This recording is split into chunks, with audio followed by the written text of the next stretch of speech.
एक ऐसा श्रापित हीरा जिसने कई साम्राज्य तबाह और बर्बाद कर दिए। इस हीरे को जिस किसी ने भी पहना वो अपने अंत से जा मिला। ये हीरा है कोहिनूर। दोस्तों, वैसे तो अंग्रेज हमारे देश से कई सारी कीमती चीजों को लेकर गए, लेकिन इन चीजों में जिन चीजों का हमें ज्यादा मलाल है उनमें से एक है कोहिनूर हीरा। यह हीरा आज ब्रिटेन के पास है और हमारे भारत से चुराए गए इस हीरे को ब्रिटेन की रानी ने अपना बनाकर रखा है। इस हीरे को मंदिर से चुराया गया था और मंदिर से चुराया गया यह हीरा अपने जीवन काल में काफी कुछ देख चुका है। इसने इस्लामी आक्रमण से लेकर मुगलों की हार और अफगानिस्तान की सल्तनत का गिरना भी देखा है। दोस्तों, बताया जाता है कि इस हीरे के ऊपर इस देवी का श्राप है जिस मंदिर से इसे चुराया गया था। इसके अलावा दोस्तों, क्या आपको पता है कि आखिर इसमें ऐसी क्या खास बात है जो इसे इतना कीमती बताया जाता है?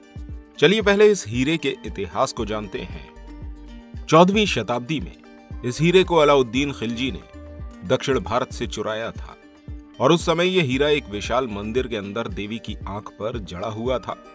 अलाउद्दीन खिलजी के बाद यह हीरा बाबर के पास पहुंचा। बाबर को यह हीरा तोहफे के रूप में दिया गया। इस तरह यह हीरा मुगलों तक पहुंच गया।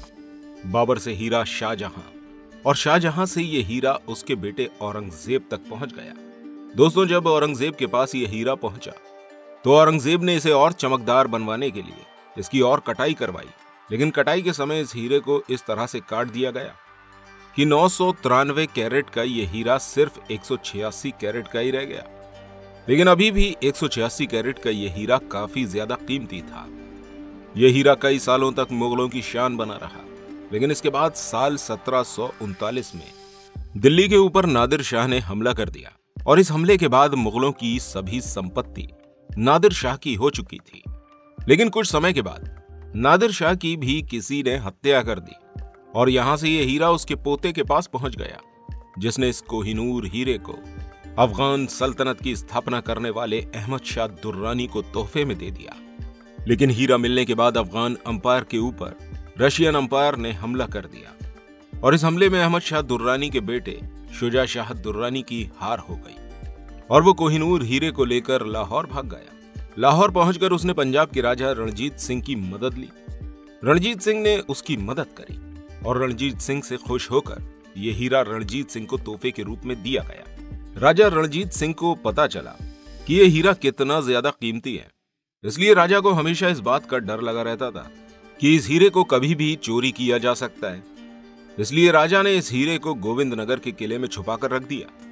दोस्तों, इस हीरे को एक जगह से दूसरी जगह ले जाते वक्त रणजीत सिंह इसकी सुरक्षा का काफी कड़ा बंदोबस्त करते थे।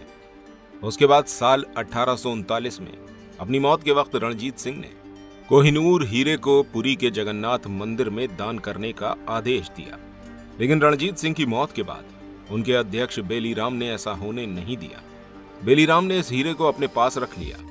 दोस्तों, रणजीत सिंह की मौत के बाद सिख साम्राज्य पर काफी सारी परेशानियां आना शुरू हो गईं। सबसे पहले तो पंजाब को कश्मीर से अलग कर दिया गया और जैसे ही अंग्रेजों का कब्जा हमारे भारत पर हुआ तो उन्होंने सबसे पहले पंजाब से इस हीरे को लेकर अपने पास रख लिया। इसके बाद इस हीरे को ईस्ट इंडिया कंपनी द्वारा लंदन पहुंचा दिया गया। दोस्तों, इस हीरे की वजह से पहले ही कई सारे साम्राज्य तबाह हो चुके थे और लंदन जाते समय भी इस हीरे का श्राप एक बार फिर से जागृत हो गया, क्योंकि जिस जहाज के जरिए यह हीरा लंदन पहुंचाया जा रहा था उस जहाज में महामारी फैल गई और सिर्फ यही नहीं बल्कि जहाज को तूफान का भी सामना करना पड़ा। ये लोग आखिर किसी तरह ब्रिटेन पहुंच तो गए, लेकिन यहां पहुंचते ही महारानी विक्टोरिया के ऊपर हमला हो गया। यहां आने के बाद जब इस हीरे को लोगों के सामने दिखाने के लिए रखा गया तो लोगों का कहना था कि इस हीरे की चमक ज्यादा खास नहीं है। अब इस बात को सुनकर महारानी ने एक बार फिर से इस हीरे को काटने का फैसला किया और एक बार फिर से इस हीरे की कटाई की गई। अब दोबारा होने वाली इस कटाई की वजह से इस हीरे का वजन घटकर 105 कैरेट रह गया। दोस्तों, इस हीरे को काटे जाने के बाद भी किसी राजा या महारानी ने इसे पहनने की हिम्मत नहीं करी, क्योंकि इसके इतिहास को देखकर सब समझ चुके थे कि इस हीरे को पहनने से पूरा का पूरा साम्राज्य ही तबाह हो जाता है और इसी वजह से यह हीरा ब्रिटेन की महारानी को दे दिया गया और आज भी यह हीरा ब्रिटेन की महारानी एलिजाबेथ के पास ही है। दोस्तों, वैसे तो असल में यह हीरा है हमारे भारत का ही और कई बार भारत ने ब्रिटेन से इस हीरे को वापस लाने की मांग भी करी है, लेकिन ब्रिटेन इसे अपनी शान मानता है और इसी वजह से भारत को उसका हीरा वापस करने के लिए तैयार नहीं है। अब दोस्तों, आपको क्या लगता है कोहिनूर के बारे में? क्या यह हीरा वाकई में श्रापित है? कमेंट करके जरूर बताइएगा। और इस तरह की और भी इंटरेस्टिंग वीडियोस अगर आप देखना चाहते हैं तो एंड स्क्रीन पर शो हो रही इस वीडियो पर क्लिक जरूर कीजिएगा। हम आपसे वहीं मिलेंगे।